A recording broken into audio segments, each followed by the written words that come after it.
Witam. Wielu z Was pewnie zna problem parowania drzwi wejściowych w sezonie grzewczym. Dzieje się tak, ponieważ ciepło unosi się do góry, styka się z zimnym metalem i w ten sposób powstaje kondensat. Mam ocieploną ościeżnicę, ale to nie pomogło, bo drzwi wychodzą bezpośrednio na zewnątrz. W przyszłości planuję zrobić werandę i to rozwiąże ten problem. Pokażę, jak sprawić, by drzwi przestały parować już teraz. Tak wygląda drzwi z zewnątrz. Jak widzicie, są całkowicie metalowe. Kto z Was ma taki sam problem? Zobaczcie, jak łatwo można to rozwiązać. Najpierw trzeba dokładnie przetrzeć ramę, żeby była sucha.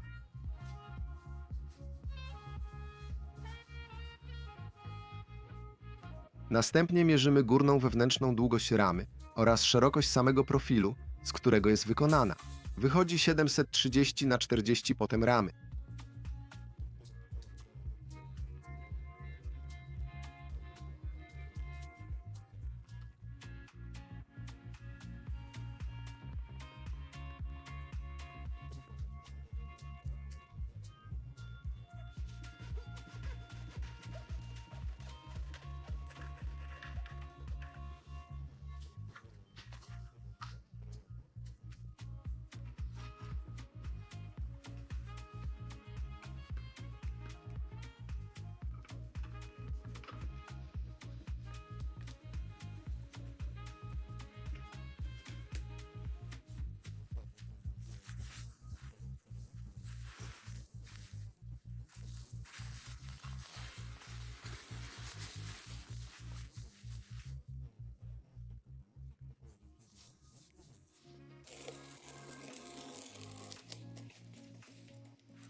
Góra rama jest trochę wilgotna, ponieważ docierało do niej ciepło, a to oznacza, że w takich miejscach trzeba przykleić ramę z izolacją. W ten sposób można łatwo pozbyć się kondensatu na drzwiach wejściowych podczas sezonu grzewczego. Jeśli się podobało, dajcie lajka.